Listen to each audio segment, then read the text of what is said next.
And there's my burger. So I would say a great example of a technology that we think is coming to fruition everywhere is using mobile phone to sell used goods.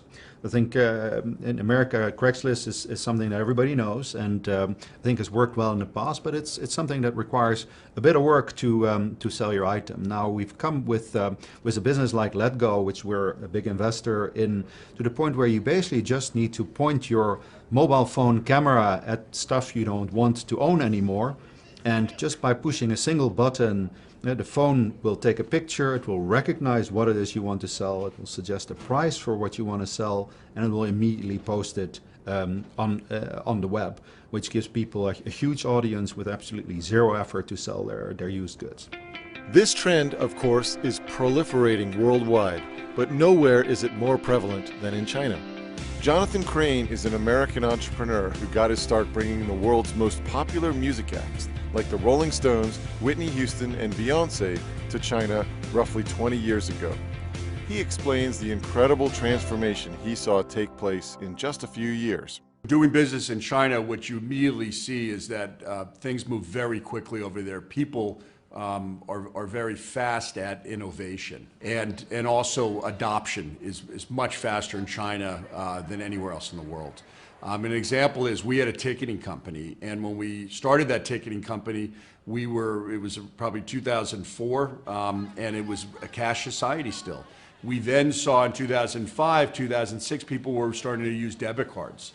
Okay, so instead of having to have lots of cash around, you use the debit card, which was convenient. And then within 2 years from there, we started doing mobile ticketing. So really within 4 or 5 years, we went from cash delivery to mobile ticketing. And the adoption was incredible that was happening across China. This trend will soon reshape America too.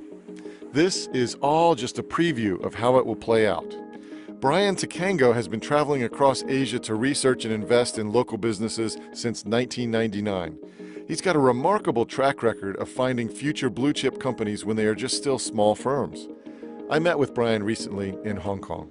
Companies like Alibaba, like JD.com, companies like Bingo Box, for example, that now have 300 cashless convenience stores in China, and you just go in and there's no cashier there. You just walk in and scan your app and you get your stuff, you scan it in this table, and then you just walk out with your goods. I mean, and it's all being done through artificial intelligence. It's all being done through the internet and these wireless payment methods.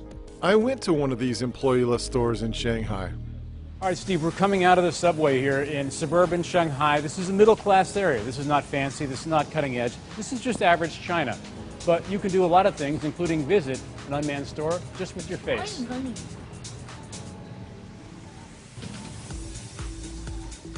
So inside, it's got really the same stuff you'd find in a 7-Eleven. We're the only people in here. You don't need any person to run this store. And yet it's also safer, Steve, than you'd expect, because everything in this store is connected to my face, which is connected to my WeChat account, which is connected to my Chinese bank account. So whatever damage I do here, all comes back to me at the end of the day. Here you go, sir. I'm just going to push this button, and we scoot right in. All we do, we set this guy down.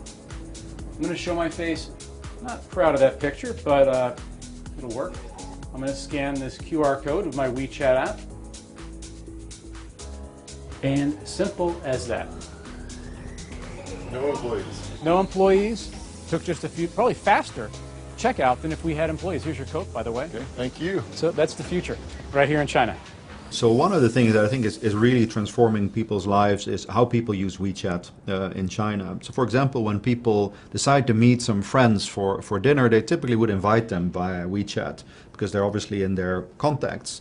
Then they would send, the reservation would happen through WeChat because the restaurant they want to go to is a contact as well, and they have their booking system integrated in WeChat. So then they show up at the restaurant at the same time. The ordering, actually the menu of the restaurant will be embedded in WeChat, and they online order. So there will be no waiter taking orders, but everybody orders on their mobile phone. In the end, the check also gets sent to the mobile phone, and people actually can choose to pay with their integrated 10-pay option. So the waiter only brings the food, and everything else automatically gets done through the WeChat app. These technologies have even changed the way people buy cars. Get this, you can now reserve a test car on your phone, then pick it up at what is essentially a giant vending machine for new cars by BMW, Ford, and Volvo, and then drive it around all you want, test it for the next 3 days for less than $50. The thing you need to understand is that it's not just about making payments on your phone or getting rid of physical cash.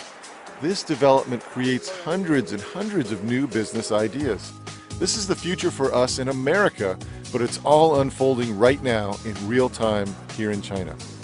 Kevin Liu studied at Cornell University. Today, he's an equity strategist at CICC, the largest investment bank in China.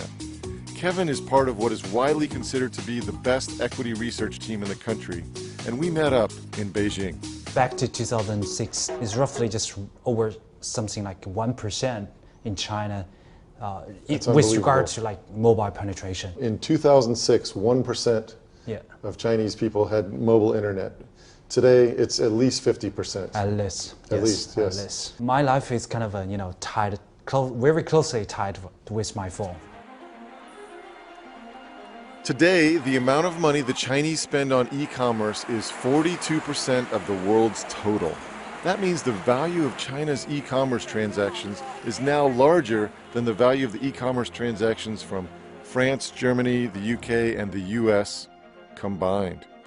This is why the money is flowing to China, and why more millionaires are being created here than anywhere else in the world. Everyone, everywhere, uses their mobile phone to pay for everything.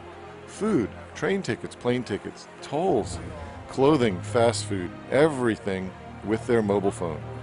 In fact, on our most recent trip, we tried to spend a few $100s buying souvenirs in a Shanghai bookstore, but they no longer accepted credit cards. What we often look at is what is the size of the potential user group we have. And for example, the number of internet users in China is rapidly approaching 1 billion. And those are numbers that even for a huge market like the US, they dwarf the very impressive numbers of the US. And I think that in time, as these populations become connected, wealthier, presents a fantastic investment opportunity. Things have changed so fast in China over the last 30 years from nothing, from a very backwards country. Now people are living lives that a lot of people, even in the US, couldn't even imagine. Okay, so from a cashless society to unmanned stores and waiterless restaurants to mobile commerce beyond our imagination, clearly this is not how most Americans perceive China. And these are not stories you typically see reported in the mainstream press.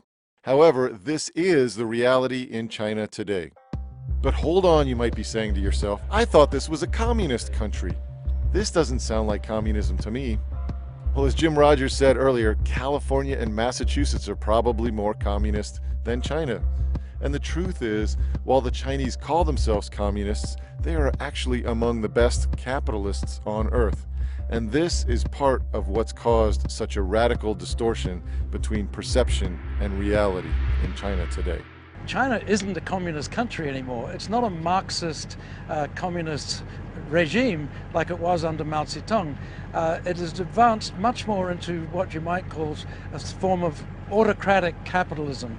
It's still a dictatorship, it's still an autocracy, it's not a true democracy by any means, but think about it, most of the economy is now run by private sector interests, by private companies who are doing their own thing, investing, doing what they want to do. Families can pretty much live where they choose these days. They can get educated the way they want, they can own their own home, they can invest in stock markets, invest in all sorts of products. Still a lot of restrictions, nowhere near as free as it is in the West perhaps, but it's certainly not a communist country in the way that Marxism says that all resources must be owned by the state. That is not the case in China anymore.